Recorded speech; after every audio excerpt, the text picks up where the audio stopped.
In my previous video, we looked at the damage assessment of my Lotus Elise, and we actually analyzed how much it would cost to repair the bodywork. And it turned out to be that it was doable. Now, what we didn't do was actually check the chassis. Now, the chassis of a Lotus Elise is actually built out of aluminum, and it's all bonded together. So it's a very complex structure. And when it's built on a jig. And the jig holds the chassis in place on 4 tooling holes. And you can find the tooling holes in the front left-hand side of the sill, in the right-hand front of the sill, and in the back you will find at the end of both sills also a tooling hole. And we'll look at that in a few minutes. Now, these tooling holes are supposed to be on an exact level plane. Basically meaning they are perfectly horizontal, there's no deviation from those tooling holes. Now, if you were to draw a line underneath the chassis and then place the chassis completely parallel to that level plane, then all the tooling hole distances in the front and in the rear have to be on the same distance from the reference plane. You're allowed to have a tolerance of 2 millimeters plus or minus. Now, if you have a crash with the car, then the chassis can be bended like this. And if the chassis is bended, then the tooling hole distance of one of the holes will be more than 2 millimeters or even worse than that. Now, some people will say, well, the chassis could also be bent. But because of the construction of the aluminum body, the chassis of the Lotus Elise, it is almost impossible that you can bend the chassis in a perfect horizontal plane. Just because of the construction and the forces and the straightness in the different areas of the chassis. Therefore, a measurement for a twist is more than sufficient. It's easy to do, and I'll take you through it in a few minutes on the live car. So before we actually can start measuring out the straightness of the chassis of the Lotus Elise, you will need a few tools. You will need 4 jacks, and you'll place them on the 4 corners of the car on the proper jacking points, and you use those jacks to bring the car level at 3 points at any given time. So 3 tooling holes will have to be absolutely level with each other at any given point, and then you measure the 4th point. Now, you also need the reference plane, as I explained before, and for the reference plane we'll use a laser like this, and this is just an ordinary builder's laser, but it creates a perfectly horizontal plane. As you can see, it creates this line on my hand, and if you shine it under the car, then it will actually cause for you a perfect horizontal plane. Now, once you use one of those, you have to be very careful.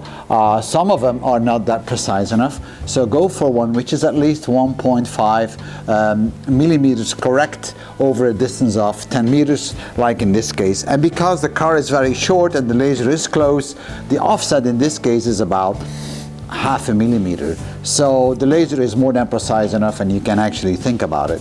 And then the last thing you're going to need is a precision ruler, which you can then actually measure from the tooling hole all the way down to where the laser beam is, and then you just measure it, and you measure the 3 points, the 3 tooling holes distance, and then at the end you measure the 4th hole, which you did not level, but it should be about on the same distance. And these are the tools you're going to need to do it. Now, these tools are not expensive.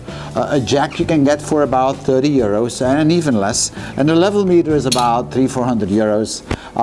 Yes, you could say it is a lot of money, but on the other hand, if you own a Lotus Elise, I don't think this is going to matter that you need to buy these kind of tools, and they're always useful if you are a do-it-yourself guy. So now I'm going to get undressed, and we're going to get into the car, and we'll actually measure it out.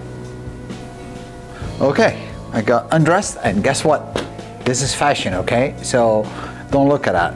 Now, I'm going to go around the car, and we'll locate the tooling holes, all right? All right, here it is. The first tooling hole, right there. This is in the front of the car, the front suspension on the left-hand side. On the right hand side you will find exactly the same tooling hole at exactly the same location. So this was the front tooling hole. It's the same on both sides and you can find them very easily. And now let's have a look at the back tooling holes. Well, here we are, and you need to look in this area. Now I placed a mirror so you can see it better. So let's get a close-up. This is the rear end of the car, and the tooling hole is to be found on that side, right there. See? That's where it is. It's the same on the other side of the car, and it's just in front of the outer sill. So what we're going to do now is I'll place the car on those two hydraulic jacks, especially on the left hand side, and we'll make sure that the front left and the rear left tooling holes are absolutely level, and we'll do that by adjusting the two hydraulic jacks.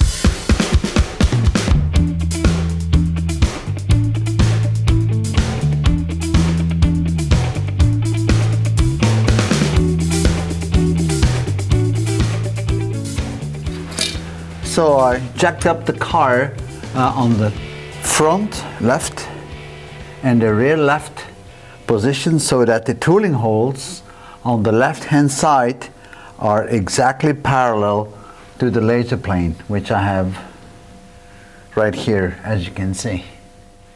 I also then adjusted a third jack on the other side over there to adjust the tooling hole on the rear right. So now the rear right, the rear left, and the front left tooling holes are exactly at the same position. It takes a bit of time to fiddle around with the jacks, but eventually you're going to get there. If you're with two people, it may be easier. And now, just as a double check, we'll measure the distance.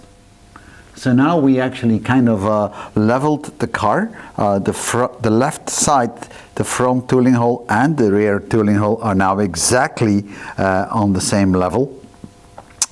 And now we basically have to double check the distance from the tooling hole to the reference plane, and this is actually 4. I'm going to mark it. So there we go. And then we do the same thing on the front, just to make sure it's the same, and then on the rear right tooling hole, just to make sure that everything is still aligned. And then finally we'll check the front right, and that should be in tolerance. If that is off, then you have a problem with the chassis. It's kind of twisted. We leveled the left hand side of the car, the front and the rear tooling hole, and also the rear right tooling hole. Those 3 holes are on the same laser plane that we created, and now it's time to measure the front right tooling hole. It should be on the same distance. Now you're allowed to have a tolerance of about plus and minus 2 millimeters. So let's see. Well, you have to make sure that the meter is exactly placed right, so and that you do it right. So this is about vertical, and what I see is that it's basically the same measurement. So I'm quite happy. This chassis is not twisted, so my Elise is ready to go now to be repaired. Now if the chassis is twisted, then it's game over. But this is not the end. You should now continue measuring the other holes, and you do that by just circling around the car. So the next step would be to level the rear 2 tooling holes, and then the front right tooling hole, the one we just measured. Bring those 3 on a common plane, the same level plane, and then measure actually the left front tooling hole. And you go around the car like this, and once you've done all 4, then you're basically finished, and then you know for sure that everything is okay. Now in principle, if you've done 1 effort like we just did now, that should be good enough. So I hope you enjoyed this and that you can do your own chassis alignment check. Thank you for watching.